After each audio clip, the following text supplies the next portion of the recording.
5-minute closing remarks from our debaters. And David, we can begin with you. Well, I'd like to thank Sammy for his participation here, and thank everyone for the good questions and for sticking through a 2-hour debate. It's good. What else could we be doing that would be more important than this tonight?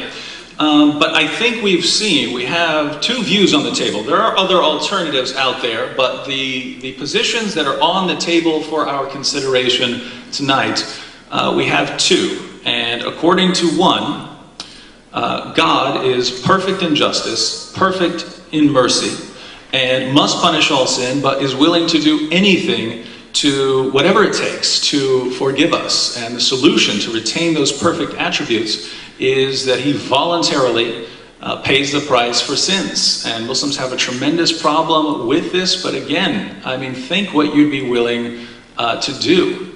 If you were walking down the street, well, suppose you were king of the world. Suppose you were master of the world, you were dressed in royal robes, and you're walking down in the street and you see your kid drowning in a filthy pool of mud. Would your royal robes matter to you? Wouldn't you do whatever it takes? Wouldn't you toss those robes aside and jump in and save the child that you love? Of course you would, and that's your love. That's your finite, limited love. Imagine what a being who is perfect and infinite in love, what would that being be willing to do? I say whatever it takes. And that's what we find in Christianity. And the Muslim wants to say, well, God doesn't need to do that. Well, if he doesn't do that, then sin gets swept under the rug, and then he's not perfectly just. So how does God do that? Well, I find no answer in Islam, but I find an answer in Christianity.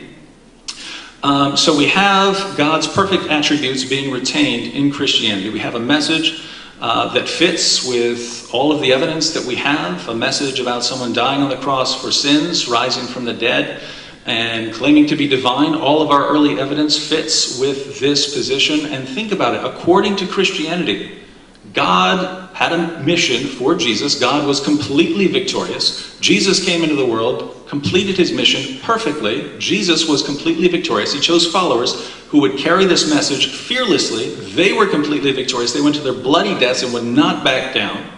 That's the message of Christianity. God is victorious from beginning to end. God is glorified from beginning to end. And then our Muslim friends tell us, but there's the alternative. Jesus didn't die by crucifixion. Allah tricked people into believing it. That's where that view arose. But the Apostle Paul came along later and corrupted other parts. So it wasn't Allah corrupting it by himself. He had a partner in crime. He's had the Apostle Paul also deceiving. Actually, that's not much better. Because think about the implication there. God sends Jesus into the world. Jesus spends all these years, and according to Islam, Jesus started preaching at birth. So he started preaching for 30 years. And then Allah comes down, tricks Jesus' followers into believing that he died by crucifixion, and then just can't protect his message from the Apostle Paul. God sends Jesus into this world. The work doesn't get done. Jesus doesn't accomplish anything that lasts. Muhammad has to come along 6 centuries later to fix the mess created by Allah and the Apostle Paul.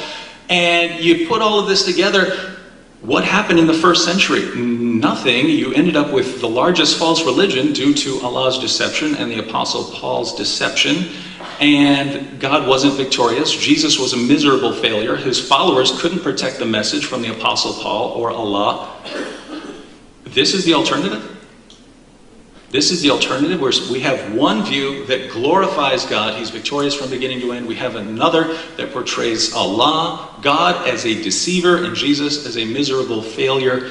Even if we had no evidence on the table, even if we had no evidence to support either view, we'd have to choose the Christian view just in light of the theology involved. And when we add to the fact that every shred of evidence we have tells us Jesus claimed to be divine, that he died on the cross for sins, and that he rose from the dead, and so we have all of the evidence confirming Christianity, I don't think we have any reasonable choice than to conclude that the message of Jesus Christ is found in the documents of the New Testament. That is the only way to be faithful to God, is to believe in the message that has been preserved right now. Thank you, David.